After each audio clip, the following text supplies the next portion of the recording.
สบายดีตอนแรงทุกคนสบายดีทุกท่านเนาะมื้อนี้เป็นแรงของเมื่อวันที่17แล้วบ่ทุกคนมื้อนี้นะเนาะ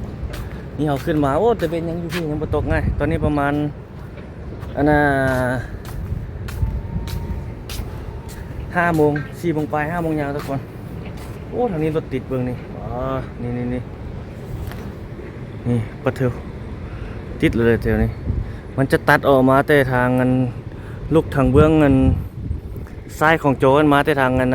สังเจียงเขตสังเจียงเราจะไปทางนั้นแล้วมันไปใส่สีแยกไฟแดงดงนาโศกนี่มื้อนี้มาอัปเดตเนาะทางไหนแจ้งว่าทางมืดโอเคมื้อนี้เฮาสิมาอัปเดต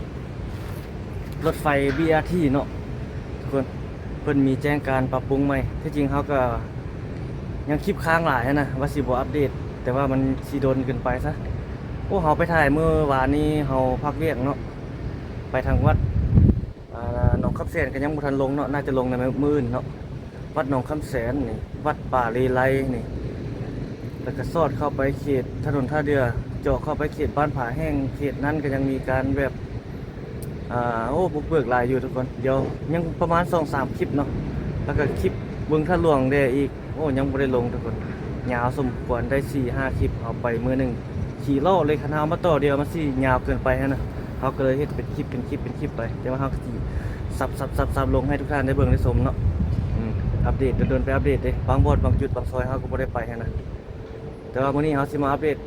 BRT ฮะเนาะเพิ่นมีการปรับแต่งปรับปรุงว่าซั่นซะให้มันแทนเหมาะกับสภาพความเป็นจริงเนาะของการสัญจรมันแออัดมันไม่อยากมันก็จะเบิ่งไปตามสภาพการของจุดนั้นๆเนาะน้ำเพิ่งปลาเพิ่งน้ำเอาเนาะทุกคนเนาะเพราะว่ามันก็ได้ลงมือสร้างมาแล้วเนาะได้หลายเติบแล้วฮัสิยุบคือเพิ่นมือแล้วมีหลายอย่างเนาะทุกคนเนาะแล้วแต่บุมมองของไผมันแต่เพิ่นก็บ่ได้ว่าเจียนั้นเนาะเพิ่นก็ให้รีบฮ้อนแก้ไขเฮ็ดให้มันแล้วไปเนาะบ่ให้มัน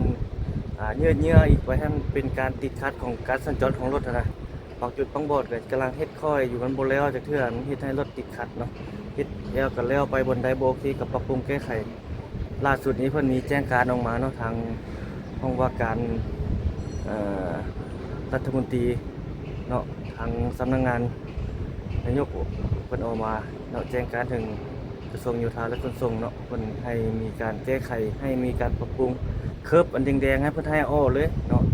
ตามสายทางแต่ก่อนเฮาคิดว่าเพิ่นให้อ้อแต่ทางดงโดพุ่นเนาะวันนี้เพิ่นให้อ้อหมดเลยแล้วก็บ่ได้มอบเป็นมูลนิธิให้รถBRT ครบ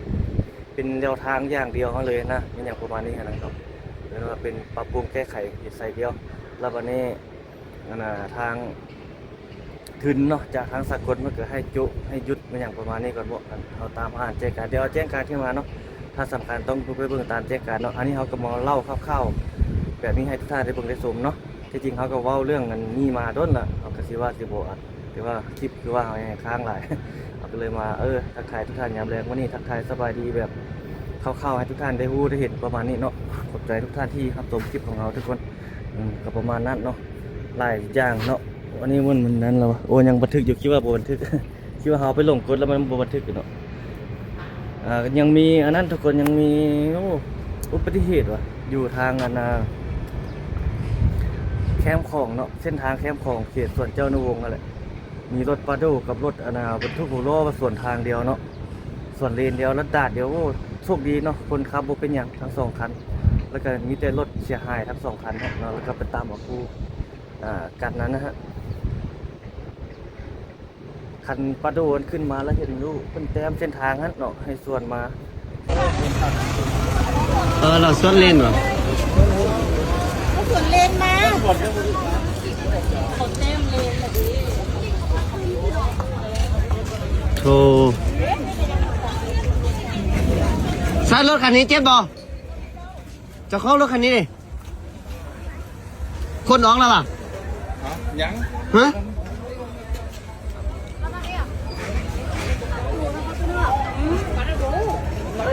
โธ่ไอ้บ่เจ็บดิเป็นอย่างไร เจ้าบ่เจ็บที่ไอ้ Ôi chết đi. เจ็บนิดนึงอันเกี่ยวที่ Ồ để chị khẽ là đi ngược chiều đấy.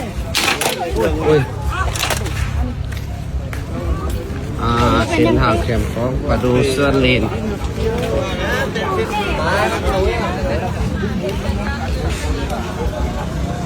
จริงก็ยังบ่ได้เปิดน้ำใสเทื่อเนาะก็ยังบ่ได้เปิดน้ำใสทางการนั่นนะเพิ่นยังบ่ทันเฮ็ดแล้วเทื่อหลายคนก็คิดว่ามันเป็นแบบนั้นไป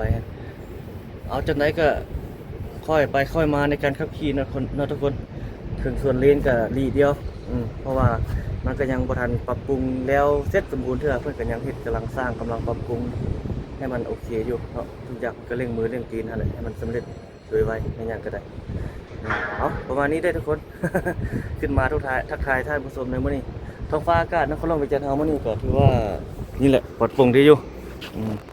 ปลอดโปร่งคือเก่าคือเติมตามเคยทุกคนเลย